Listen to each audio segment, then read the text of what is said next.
সুপ্রিয় দর্শক মণ্ডলী, শুভ দুপুর। বাংলাদেশ ও দেশের বাইরে যে প্রান্ত থেকে এটিএন বাংলা দেখছেন সবাইকে সাদর আমন্ত্রণ জানাচ্ছি বাইট কেয়ার নিবেদিত সাইবার সিকিউরিটি বিষয়ক টক শো সাইবার টকে। সাথে আছি আমি ইঞ্জিনিয়ার গোলাম সরোয়ার। আপনারা জানেন প্রতি সপ্তাহে আমরা সাইবার নিরাপত্তা সম্পর্কিত ভিন্ন ভিন্ন বিষয় নিয়ে আলোচনা করে থাকি। তারই ধারাবাহিকতায় আজকে আমাদের আলোচনার বিষয় সাইবার হুমকি মোকাবেলায় সরকার ও জনগণের করণীয়। এই বিষয়টি নিয়ে আলোচনা করবার জন্য এটিএন বাংলার স্টুডিওতে আমার সাথে আছেন Abdullah Al Fahim, head of project management A2I, এবং আরও আছেন Mohammad Mehedi Hasan, head of network security Spider Digital. আপনাদের দুজনকে আমন্ত্রণ জানাচ্ছি আজকে বিষয়টি নিয়ে আলোচনা করবার জন্য। আসলে আমরা যে কোনো সিকিউরিটি বলি, নিরাপত্তা বলি বা যে কোনো কাজের ক্ষেত্রে আমাদের নীতিমালা প্রয়োজন। তো সাইবার নিরাপত্তা যদি নিশ্চিত করতে চাই সেক্ষেত্রে সরকারের একটা নীতিমালা থাকা প্রয়োজন এবং সেই নীতিমালা মেনেই আমরা জনগণরা চলবো। তো সেই ক্ষেত্রে এই নিশ্চিত করার জন্য, সাইবার নিরাপত্তা নিশ্চিত করার জন্য সরকারি নীতিমালার ভূমিকা কেমন, মিস্টার ফাহিম সাহেব যদি আলোচনা করেন। যে কোনো দেশের একটি সাইবার সিকিউরিটি নীতিমালা থাকা দরকার। এই প্রয়োজনীয়তা থেকেই কিন্তু বাংলাদেশেও ব্যাক ইন 2006 আমাদের একটি তথ্য যোগাযোগ প্রযুক্তি আইন হয়েছিল, আপনি জানেন, বিগত ইন্টারিম গভর্নমেন্টের সময়। তো পরবর্তীতে যেটা আমরা 2018 সালে আমরা যেটাকে ডিজিটাল সিকিউরিটি অ্যাক্টে পরিণত করেছি, এরই ধারাবাহিকতায় আমরা এটাকে আপডেট করেছি 2023-এ, যেটাকে আমরা বলছি সাইবার সিকিউরিটি আইন। তো এই যে নীতিমালা প্রণয়নের কাজটা কিন্তু আমাদের সেই 6 থেকেই শুরু হয়েছিল। পরবর্তীতে এসে আমরা এটাকে বিভিন্ন প্রয়োজনে, এটাকে বিভিন্ন শেপে ব্যবহার করেছি। কোনো কোনো ক্ষেত্রে ব্যক্তিগত বা রাজনৈতিক প্রয়োজনেও আমাদের বিভিন্ন ধারা উপধারায় 18-তে এবং পরবর্তীতে 23-এ যুক্ত করা হয়েছে, যেটা বিভিন্ন সময়ে সমালোচনা হয়েছে। আপনি জানেন ইতিমধ্যেই তথ্য যোগাযোগ প্রযুক্তি বিভাগের ওয়েবসাইটে কিন্তু এই 2024-এ সাইবার সুরক্ষা যে অধ্যাদেশ হচ্ছে, সেই অধ্যাদেশের খসড়াটাও কিন্তু আমরা জনগণের জন্য উন্মুক্ত করে রেখেছি। উন্মুক্ত করে রেখেছেন খসড়াটা? আমাদের যে NSDA রয়েছে, এটার ওয়েবসাইটে, তথ্য যোগাযোগ প্রযুক্তি বিভাগের ওয়েবসাইটে কিন্তু আপনারা এটা দেখতে পাচ্ছেন।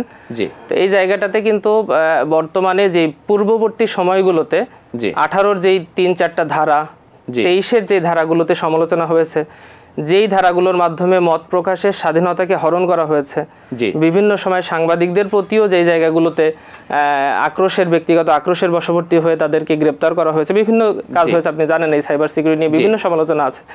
এই জিনিসগুলোকে আমরা অ্যাটেন্ড করার চেষ্টা করেছি। এবং আপনি জানেন যে সাইবার সিকিউরিটি আইনের অধীনে আমাদের একটি জাতীয় সাইবার নিরাপত্তা এজেন্সি গঠন হয়েছিল। তো এই এজেন্সিটাকেও কিন্তু আমরা এজেন্সি গঠন করেছি, কিন্তু এই এজেন্সির গতি প্রকৃতি কি হবে, এখানে যারা জনবল হবে সেই জনবলরা তাদের দক্ষতা কি হবে, তারপরে এখানে যারা আমলারা যারা আসবেন, আমাদের সরকারি কর্মকর্তারা, তারা কি আসলে সাইবার সাবজেক্ট ম্যাটার এক্সপার্ট হবেন নাকি তারা কোন জায়গা থেকে নিয়োগপ্রাপ্ত হবেন, সে আইনে কিন্তু স্পষ্ট করে বলা ছিল না। বর্তমানে আমরা যেটা চেষ্টা করেছি, এখানে যে সাইবার সিকিউরিটি যে এজেন্সিটা হবে সেই এজেন্সিটা আমরা, আপনারা ড্রাফট খসড়াটা দেখলে বুঝবেন, এবং আমরা ন্যাশনাল যাতে কাজ করতে পারে সেই সক্ষমতা থাকতে হবে। একদম তাই। এখানে 3টা আমরা প্রবিধান রাখার চেষ্টা করেছি। আমরা চেষ্টা করেছি এখানে একটা সার্ট গঠন হবে, একটা সক হবে, এবং একটা ন্যাশনাল কাউন্সিল থাকবে, যে কাউন্সিলের আন্ডারে কিন্তু এই যে কার্যক্রমগুলো করা হচ্ছে সেটা আবার পর্যালোচনা করার বিষয়টা কিন্তু সেখানে যুক্ত করা হচ্ছে নতুন এই সাইবার সুরক্ষা অধ্যাদেশ। আসলে আমাদের যদি কোনো নিরাপত্তা অথবা এই সাইবার নিরাপত্তা যদি নিশ্চিত করতে চাই, তাহলে আসলে সরকারের দিক থেকে একটা নীতিমালা স্ট্যান্ডার্ড করতে হবে এবং সেই নীতিমালা অনুযায়ী আমাদের সবাইকে চলতে হবে, তাহলে এই নিরাপত্তাটা নিশ্চিত হওয়াটা সহজ হয়ে যাবে। একদম তাই। তো এই বর্তমান সাইবার, আমি আরেকটা লাইন যদি আপনার সাথে যুক্ত করি, সাইবার সুরক্ষা অধ্যাদেশ 2024-এ যেটা হচ্ছে, এটা জনগণের সাইবার অধিকার নিশ্চিতকরণে এবং সরকারি যে ডিজিটাল অবকাঠামো রয়েছে এই অবকাঠামোর সুরক্ষা নিশ্চিতকরণের জন্য একটা অন্যতম হাতিয়ার হতে যাচ্ছে। এটা রাজনৈতিক কোনো দমন পীড়নের নিরাপত্তা আসলে রাজনৈতিকভাবে হওয়া উচিত না, কারণ হচ্ছে যে আসলে আমার যেমন ব্যক্তিগত নিরাপত্তা দরকার, সেরকম আমার সম্পদ এবং আমার তথ্য, এই নিরাপত্তা এটারও দরকার, এবং এটা নিশ্চিত করা আসলে সরকারেরই দায়িত্ব। ঠিক তাই। ধন্যবাদ আপনাকে। এই ক্ষেত্রে যদি সরকারি নীতিমালা থাকেও, সেক্ষেত্রে আমরা জনগণ যারা আছি, আমাদের নিরাপত্তা বিষয়ে যখন সরকার নীতিমালা দিচ্ছে এবং ভূমিকা পালন করছে, সেক্ষেত্রে আমাদের সাইবার নিরাপত্তা নিশ্চিত করার জন্য জনগণের ভূমিকা কি, মেহেদি সাহেব যদি আলোচনা করেন। আমরা তো জনগণেরই অংশ, জনগণের একজন প্রতিনিধি হিসেবেই বলছি। অবশ্যই আমাদেরকে জানতে হবে যে সাইবার হুমকিগুলো কি কি আছে এবং আমরা কিভাবে নিজেদেরকে এই সাইবার অ্যাটাকগুলো থেকে আমরা নিজেদেরকে ডিফেন্ড করতে পারি। সো বাধ্যতামূলক আমাদেরকে সাইবার অ্যাওয়ারনেস ট্রেনিং করতে হবে এবং মেনে চলতে হবে। নাম্বার 1 আমি যদি বলি যে সমস্ত ফিশিং লিঙ্ক বা আমাদের যে সমস্ত ম্যালিশিয়াস সাসপিশিয়াস ওয়েবসাইটগুলো আছে এগুলো আমাদেরকে ব্রাউজ করা থেকে বিরত থাকতে হবে। এখন প্রশ্ন আসতে পারে যে কিভাবে বুঝবো, একজন সাধারণ জনগণ কিভাবে বুঝবে যে এই সাইটটা ম্যালিশিয়াস, এটা একটা ফিশিং সাইট? এটা কিন্তু বোঝার কোনো উপায় নেই। সেক্ষেত্রে আমার একটা সলিউশন তো লাগবে, যেটা দেখে বা একটা সিমটম লাগবে যেটা দেখে আসলে আমরা বুঝবো যে এটা ম্যালিশিয়াস সাইট, অথবা এইটাকে মানে আমরা যদি ঢুকি তাহলে আমরা ক্ষতিগ্রস্ত হতে পারি, আমার ডাটা ব্রিচ হতে পারে। ভাইরাস টোটাল যে একটা স্ক্যানার আছে, এটা ফ্রি। এখানে আমরা চেক করতে পারবো যে আমাদের ফাইলগুলো ম্যালিশিয়াস কিনা, আমরা এখানে আইপি অ্যাড্রেস বসাই চেক করতে পারবো এটা ব্ল্যাকলিস্টেড কিনা, আমরা এখানে ইউআরএল বসাইতে পারবো, হ্যাশ বসায় আমরা চেক করে ফেলতে পারবো। সো আমরা জনগণ কিন্তু উপকৃত হব যদি আমরা ব্যবহার করি ভাইরাস টোটাল, এবং ইটস ফ্রি, ইটস রিকমেন্ডেড। এবং সেকেন্ড যেটা আমি বলতে চাই সেটা হচ্ছে আমরা যে সমস্ত অ্যাকাউন্টগুলো ইউজ করি সামাজিক যোগাযোগ মাধ্যমে এবং আমাদের অন্যান্য যে সমস্ত অ্যাকাউন্টগুলো আছে, এই অ্যাকাউন্টগুলো যাতে আমরা স্ট্রং পাসওয়ার্ড দিয়ে প্রোটেক্টেড করে রাখি। পারলে আমরা যাতে পাসওয়ার্ড পলিসি করি যে একটা সার্টেন টাইম পর পর এই আমাদের পাসওয়ার্ডগুলো চেঞ্জ করতে হবে। আমাদের যে সমস্ত সফটওয়্যার বা অ্যাপ্লিকেশন আমরা ইউজ করি, আমরা যদি এগুলোকে রেগুলারলি আপডেট করি এবং আমরা যে সিস্টেম ব্যবহার করতেছি আমাদের ল্যাপটপ, আমাদের মোবাইল, আমরা যদি সিকিউর সিস্টেম ব্যবহার করি, আমাদের অপারেটিং সিস্টেমগুলোকে যাতে আমরা সিকিউর করি। এবং অবশেষে আমি যে জিনিসটাতে একদম জোর দিতে চাচ্ছি সেটা হচ্ছে সামাজিক যোগাযোগ মাধ্যমে আমরা যে কন্টেন্টগুলো শেয়ার করব সেটা যাতে যাচাই বাছাই করে শেয়ার করি। এটা আমাদের একটা সামাজিক মানে দায়িত্ব বলে আমি মনে করি। আমরা যদি এই সমস্ত বিষয়গুলো মেনে চলি তাহলে আমরা নিজেদেরকে কিন্তু সাইবার নিরাপত্তা নিশ্চিত করতে পারবো আমাদের জন্য, জনগণের জন্য করতে পারবো। জি, ধন্যবাদ আপনাকে। এই ক্ষেত্রে আমরা যদি বলি আসলে আমাদের ডাটা বলি আর হচ্ছে সরকারি ডাটা বলি, আসলে আলটিমেটলি ডাটাগুলি সরকারের হাতেই কোনো না কোনোভাবে থাকে যদি আমরা অন্য দেশের ক্লাউডে না রেখে থাকি। তো আলটিমেটলি সরকারের কাছে যে ডাটা আছে সেই ডাটাগুলোও কিন্তু জনগণের ডাটা, কোনো না কোনোভাবে আসলে আমরা জনগণই কানেক্টেড, কোনো সার্ভিস নিতে যাচ্ছি গভর্নমেন্টের থেকে, গভর্নমেন্ট আমাদেরকে সেবা দিচ্ছে। তো আলটিমেটলি আমাদের ডাটা কিন্তু সরকারের কাছেই গচ্ছিত থাকে। তো এই সরকারের কাছে যে ডাটাগুলি থাকে এইটার নিরাপত্তা যদি নিশ্চিত করতে চাই সেই ক্ষেত্রে একটা আদর্শ নীতিমালা কেমন হওয়া উচিত, ফাহিম সাহেব যদি আলোচনা করেন। ধন্যবাদ আপনাকে। এটা একদম প্রাসঙ্গিক একটা প্রশ্ন বর্তমান সময়ের সাথে। আদর্শ নীতিমালার বিষয়ে যদি আপনি বলেন তো অবশ্যই কিন্তু আমাদের এখন যে জিনিসটা আমরা অভাব বোধ করছি বর্তমান সময়ে এসে, আমাদের ডেটাগুলো যেগুলো আমরা রেখেছি সেগুলো কিন্তু কোনো ক্লাসিফাইড ওয়েতে রাখিনি। ডেটাগুলোকে ক্লাসিফাই না করার কারণে কোন ডেটাকে আপনি কতটুকু সুরক্ষা দিবেন, কোন ডেটা কোন লেভেল পর্যন্ত উন্মুক্ত হবে, এটা কিন্তু আমরা এখন পর্যন্ত ক্লাসিফাই করতে পারিনি। তো এক নম্বরে অবশ্যই এই কাজটা আমাদের করতে হবে, ডেটা ক্লাসিফিকেশন। দ্বিতীয় যে কাজটা আমাদের করা প্রয়োজন বলে আমি মনে করি, অ্যাক্সেস কন্ট্রোল থাকতে হবে। আপনি সব লেভেলের এমপ্লয়ি বা সবাই কিন্তু সমস্ত ডেটা সমানভাবে দেখতে পারেন না। আপনি যদি বর্তমান সময়ের আমাদের এই এনআইডির কথা যদি বলেন, এই যে এনআইডির যে ডেটাটা, সেই এনআইডির ডেটা আপনি ভেরিফাই করছেন, সেই ভেরিফিকেশনের সময় আপনি কতটুকু ডেটা উন্মুক্ত করে দিবেন। আপনি কি ইউজারকে বিভিন্ন প্রয়োজনে এনআইডির ডেটা ভেরিফাই করতে হয়, আপনি কি সেখানে সমস্ত ডেটা ইনফরমেশন দিয়ে দিবেন, নাকি আপনি শুধুমাত্র এখানে ইয়েস নো একটা ভেরিফিকেশন লুপ দিবেন যে is it verified or not. তো এই জায়গাগুলোকে অ্যাক্সেস কন্ট্রোল করা এবং ডেটাগুলোকে ভেরিফাই করা, কতটুকু উন্মুক্ত করবেন সেই উন্মুক্ত করার জায়গাটা কিন্তু এখন সময় এসেছে। তো এই বিষয়গুলো নিয়েই কিন্তু আমাদের বর্তমান যারা, সেই ক্ষেত্রে একটা জিনিস যদি আমি বলি, আমাদের জন্ম নিবন্ধন এবং মৃত্যু নিবন্ধনের যে একদম জনগণের জন্য উন্মুক্ত যে সাইটটা রয়েছে, ওখানে দেখা যাচ্ছে যে কারো জন্ম নিবন্ধনের নাম্বার দিলে আর জন্ম তারিখ দিলে সব তথ্য কিন্তু পাবলিকলি দেখাচ্ছে। আসলে এটা পাবলিকলি দেখানো উচিত কিনা? আবার দেখেন মৃত্যু নিবন্ধনের যে আছে, ওখানে মৃত্যু নিবন্ধনের নাম্বারটা দিলে সব ডাটা তার দেখাচ্ছে পাবলিকলি।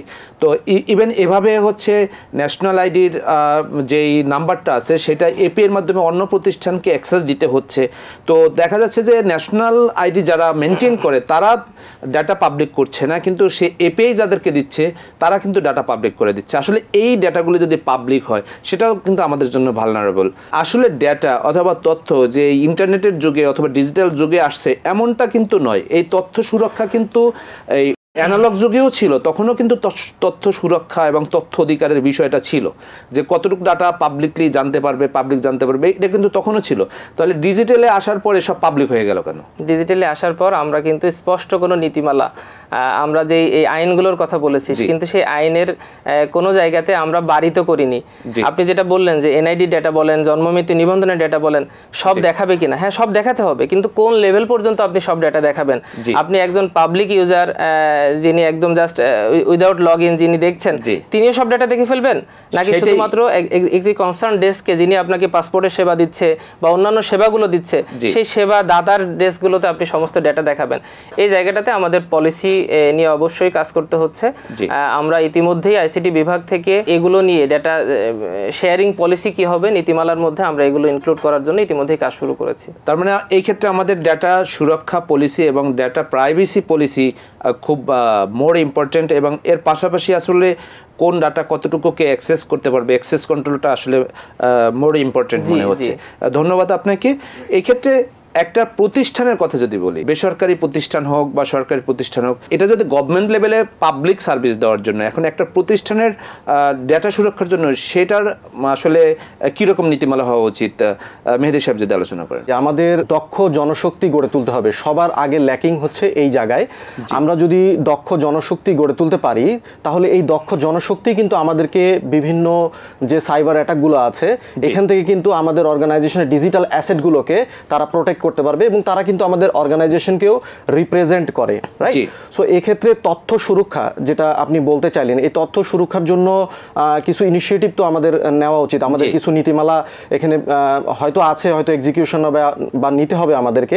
এখানে end to end encryption system যেটা থাকে বা এখানে ব্লকচেইন টেকনোলজি যেটা আছে, এর মাধ্যমে আমরা যদি ইমপ্লিমেন্ট করি বা আমরা যদি রাখি এটা আমাদের নীতিমালাতে, তাহলে আমাদের তথ্যগুলো কিন্তু সুরক্ষিত থাকবে এবং ইন্টিগ্রিটি যেটা আছে সেটা কিন্তু আমরা মেনটেন করতে পারবো, ঠিক আছে?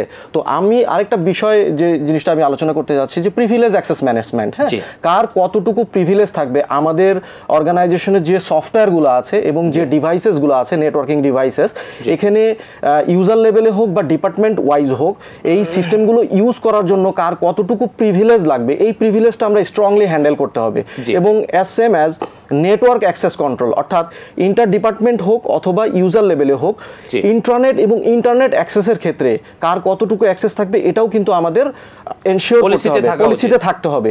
এবং আমাদের ডেটা লস যে প্রিভেনশন, এটা আমাদের পলিসিতে থাকতে হবে।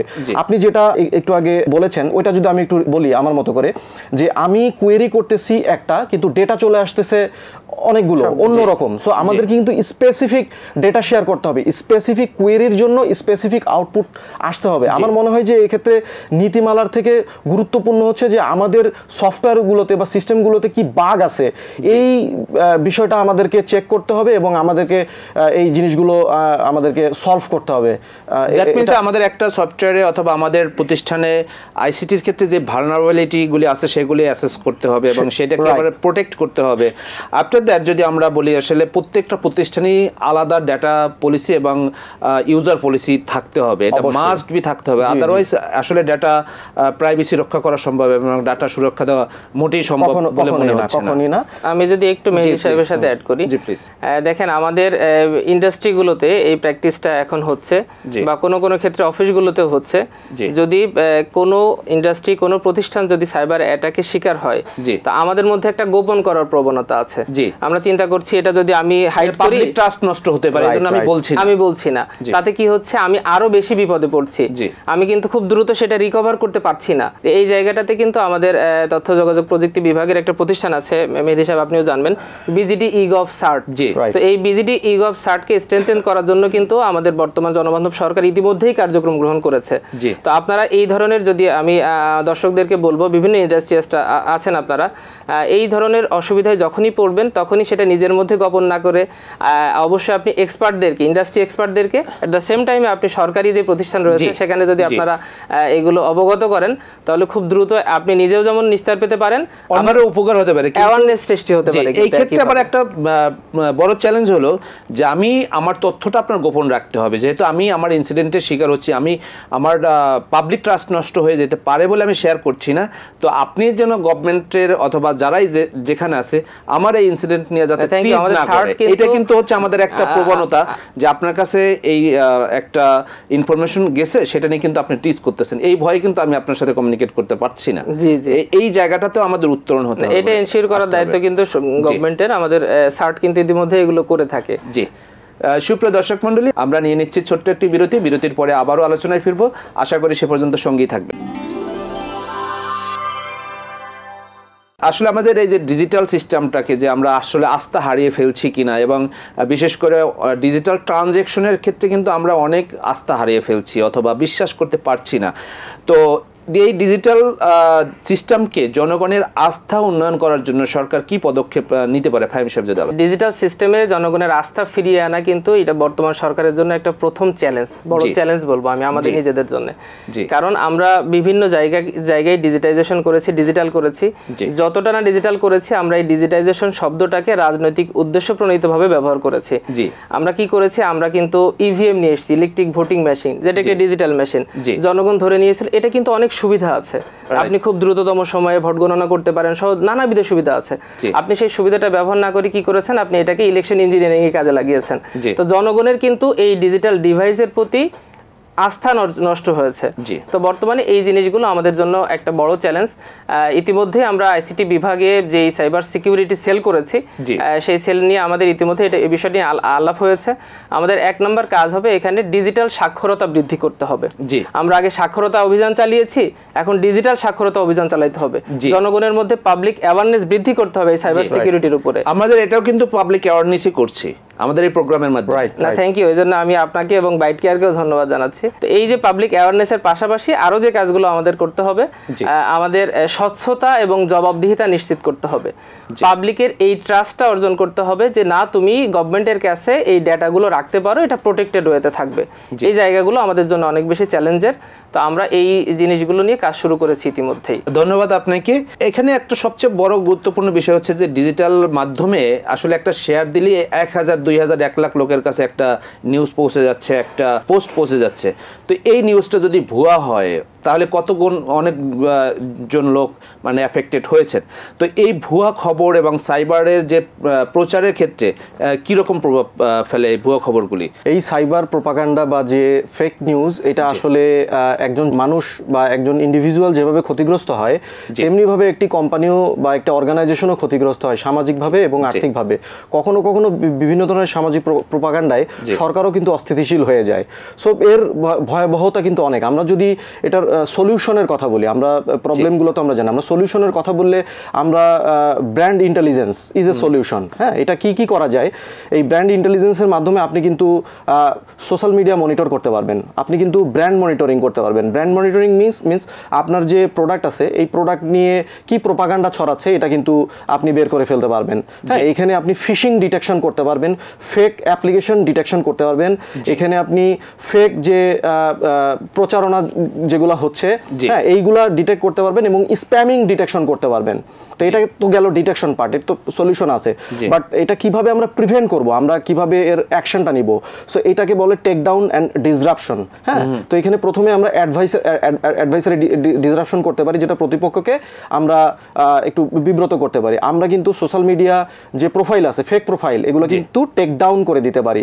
আমরা চাইলে এখানে কাউন্টার ইন্টেলিজেন্স কালেক্ট করতে পারি, আমরা কিন্তু থ্রেট অ্যাক্টর ইনভলভ করতে পারি। সো এটা আমরা আসলে সম্মিলিতভাবে করতে হবে। এটা আসলে আমাদের যে কর্পোরেটস আছে, আমাদের যে ল এনফোর্সমেন্ট এজেন্সিস আছে এবং সরকার আছে, আমরা যদি সম্মিলিতভাবে কাজ করি, আমি শিওর যে এই ফেক নিউজ বা সাইবার প্রোপাগান্ডা, যেটা আসলে আমাদের সমাজকে, আমাদের দেশকে অস্থিতিশীল করে তুলতে পারতেছে, এটাকে আমরা কন্ট্রোল করতে পারবো। আসলে নিরাপত্তার বিষয় সম্মিলিত ছাড়া হয়ও না। আমি যদি একা নিরাপত্তা দিতে চাই তাহলে এটা সম্ভব না। আসলে সম্মিলিতভাবে এই নিরাপত্তার বিষয়টা চলে আসে। তো সেক্ষেত্রে আমরা যদি বলি আসলে এই নিরাপত্তা মানে সম্মিলিত কথাটা যদি বলতে যাই, একটা কমিউনিটি বেসড তৈরি হতে হয়, তাহলে আমাদের এই সাইবার নিরাপত্তা বাড়ানোর জন্য এই কমিউনিটি ওয়াইজ হতে পারে, ভার্সিটি ওয়াইজ, প্রতিষ্ঠান ওয়াইজ, বিভিন্ন কমিউনিটি ওয়াইজ হ্যাকাথন হতে পারে। এই জাতীয় অনুষ্ঠান করার মাধ্যমে সাইবার নিরাপত্তা কিভাবে বাড়ানো যায়, ফাহিম সাহেব যদি আলোচনা করেন। হ্যাকাথনের বিষয়টা এনেছেন। ইতিমধ্যে আমাদের তথ্য যোগাযোগ প্রযুক্তি উপদেষ্টা মহোদয় আমাদের আইসিটি বিভাগকে ইতিমধ্যে নির্দেশনা দিয়েছেন। আপনি জানেন যে আমাদের আইসিটি বিভাগে ডিপার্টমেন্ট অফ আইসিটি রয়েছে, তারপর আইডিয়া প্রকল্প রয়েছে। তাদেরকে এই জায়গাটাতে গুরুত্ব আরোপ করতে বলা হয়েছে। বিশেষ করে যারা তরুণ প্রজন্ম, যারা জেন জি, যারা আমাদেরকে এই নতুন বাংলাদেশের স্বাদ দিল, তাদেরকে ইনক্লুড করা যায় কিভাবে। ওই জেনারেশনটা কিন্তু আমাদের চেয়েও অনেক বেশি অ্যাডভান্স। তো আমরা যদি এই বিশ্ববিদ্যালয়গুলোতে জাতীয়ভাবে হ্যাকাথন আয়োজন করতে পারি, ওই হ্যাকাথনের মাধ্যমে কিন্তু আমরা নতুন কিছু এক্সপার্টকে নিয়ে আসতে পারি। এই এক্সপার্টদেরকে আমরা আমাদের যে সরকারি যে সিস্টেমগুলো রয়েছে সেই সিস্টেমের ভালনারেবিলিটি টেস্ট সহ বিভিন্ন প্রয়োজনে কিন্তু আমরা তাদের ওই মেধাটাকে কাজে লাগাতে পারি। তো এই নির্দেশনার আলোকে আমরা ইতিমধ্যেই তথ্য যোগাযোগ প্রযুক্তি বিভাগ থেকে উদ্যোগ গ্রহণ করা হয়েছে বিশ্ববিদ্যালয় পর্যায়ে বিশ্ববিদ্যালয়ে গিয়ে জাতীয় পর্যায়ে একটি ন্যাশনাল হ্যাকাথনের বিষয়ে আমরা প্রতিযোগিতা হতে পারে, আমরা ইতিমধ্যে এটা নিয়ে পরিকল্পনা গ্রহণ করেছি। ধন্যবাদ আপনাকে। আর একটা বিষয় হচ্ছে আসলে আমাদের সাইবার নিরাপত্তা যেহেতু টেকনোলজির সাথে সম্পৃক্ত, সেক্ষেত্রে নিত্য নতুন টেকনোলজি আসছে। তো টেকনোলজিক্যাল ইনোভেশন কিভাবে আসলে এই সাইবার থ্রেট মোকাবেলায় সহযোগিতা করে, মেহেদী সাহেব যদি আলোচনা করেন। ভালো কোশ্চেন। এখন আমরা এআই এবং মেশিন লার্নিং ইউজ করে আমরা কিন্তু বিভিন্ন ধরনের অ্যাটাক প্যাটার্ন এবং অ্যাটাক টাইপ সম্পর্কে জানতে পারি, অ্যানালাইসিস করতে পারি এবং নেক্সট যে অ্যাকশন প্ল্যান হবে সেটা কিন্তু আমরা ডিফাইন করতে পারি। এটা কিন্তু ছিল, আমরা জানি যে নেক্সট জেনারেশন যে ফায়ারওয়ালগুলো আছে এই ফায়ারওয়ালগুলো থ্রেট ডিফেন্ড করে আসলে সিগনেচারের বেসিসে। সো এই সিগনেচারগুলো কিন্তু তখনও এই অ্যাটাক প্যাটার্ন এবং অ্যাটাক টাইপ অ্যানালাইসিস করেই কিন্তু ওইএমরা এই সিগনেচারগুলো তৈরি করতো। এখন এই সলিউশনগুলো আসলে টেকনোলজিক্যাল রেভলিউশনের কারণে বলেন এটা আমাদের কাছে চলে আসছে, ঠিক আছে। সো এখানে আরও হইতে পারে যে এন্ড টু এন্ড এনক্রিপশনের কথা আমি এর আগেও বললাম, বা আমরা এই সমস্ত ডেটা ট্রান্সফারের জন্য আমরা ব্লকচেইন টেকনোলজিকে আমরা ইউজ করতে পারি। আমরা বিভিন্ন ধরনের ডিজিটাল অ্যাসেট আছে আমাদের অর্গানাইজেশনগুলোতে, গভর্নমেন্টগুলোতে, আমরা যদি এক্সটার্নাল এবং ইন্টারনাল অ্যাটাক সার্ফেস ম্যানেজমেন্ট দিয়ে স্ক্যানিং করে আমরা ডিজিটাল অ্যাসেটগুলোকে যদি চিহ্নিত করতে পারি এবং সেই অ্যাসেটগুলোর যে ভালনারেবিলিটিগুলো আছে বা অ্যাটাক সার্ফেসগুলোর যে ভালনারেবিলিটিগুলো আছে ওগুলো আমরা জানতে পারি এই টেকনোলজির কারণে, এবং আমরা কি রিমিডিয়েশন হবে এটা কিন্তু আমরা বলে দিতে পারি, খুব ক্লিয়ার করে আমরা বলে দিতে পারতেছি এই টেকনোলজির কারণে। এছাড়া আমরা তো জানি যে আমাদের ডিফেন্সিভ সিকিউরিটির জন্য আমাদের firewall, IDs, IPS, web application firewall এগুলো তো আছেই, তাই না? এগুলো আমাদেরকে আসলে এক্সটার্নাল যে থ্রেট সমূহ আছে, ইন্টারনেট থেকে যে থ্রেট আছে সেই থ্রেট থেকে আমাদের নেটওয়ার্ককে প্রোটেক্ট করতেছে। এবং আমরা জানি যে এখানে যে সেন্ট্রাল ডিটেকশন, আমরা এই ফায়ারওয়াল বা এই সমস্ত ওয়েব অ্যাপ্লিকেশন ফায়ারওয়াল এগুলো ডিস্ট্রিবিউটেড মডেলে মনিটর করা হয় বা ডিটেক্ট করা হয়। এটা সেন্ট্রালাইজড মনিটরিংয়ের জন্য আমাদের সকে কিন্তু এখন সিমের পাশাপাশি সোর চলে আসছে, যেখানে ইনসিডেন্ট রেসপন্সের জন্য আমরা জানি যে এটা অনেক অটোমেটেড এবং খুবই একটা ভালো সলিউশন হতে পারে এখন আমাদের সিকিউরিটি অপারেশন সেন্টারের জন্য।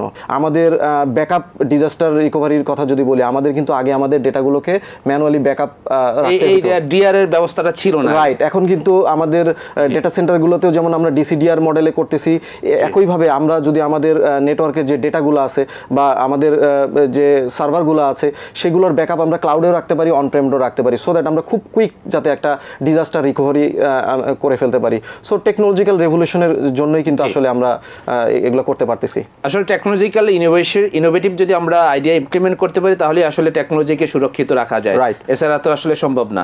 তো শেষ মুহূর্তে ফাহিম শেখ যদি আমাদের দর্শকদের উদ্দেশ্যে কিছু বলেন। আমরা এই যে technological revolution, artificial intelligence, machine learning এর কথা বলছি, আগেও বলেছি, কিন্তু এই জিনিসগুলো আমরা সরকারিভাবে সরকারি প্রতিষ্ঠানগুলোতে কাজে লাগাতে পারিনি। স্পষ্টভাবে আমাদের আইনের মধ্যে এটার ব্যবহারের নীতিমালা কি হবে এটা যুক্ত না থাকার কারণে বর্তমানে আমরা যে সাইবার সুরক্ষা অধ্যাদেশ করছি এটাতে স্পষ্টভাবে আন্তর্জাতিক মান বিবেচনায় রেখে কিভাবে আমরা এই নিত্য নতুন টুলগুলোকে আমাদের গভর্নমেন্ট সিস্টেমগুলোতে, ওয়েবসাইটগুলোতে নিয়মিত ব্যবহার করতে পারি, এগুলো উল্লেখিত থাকার কারণে আমি আশা করছি বর্তমান যে নতুন বাংলাদেশ, এই নতুন বাংলাদেশে আমরা একটি সাইবার নিরাপদ নতুন বাংলাদেশ আমাদের জনগণকে উপহার দিতে পারবো, এই প্রত্যাশা রেখেই আমি আমার আজকের কথা শেষ করছি। ধন্যবাদ আপনাদের দুজনকে। সুপ্রিয় দর্শক মণ্ডলী, আপনারা এতক্ষণ উপভোগ করলেন বাইট কেয়ার নিবেদিত সাইবার সিকিউরিটি বিষয়ক টক শো সাইবার টক। আজকে আমাদের আলোচনার বিষয় ছিল সাইবার হুমকি মোকাবেলায় সরকার ও জনগণের করণীয়। সেই বিষয়টা নিয়ে আলোচনার মাধ্যমে আমরা যেটা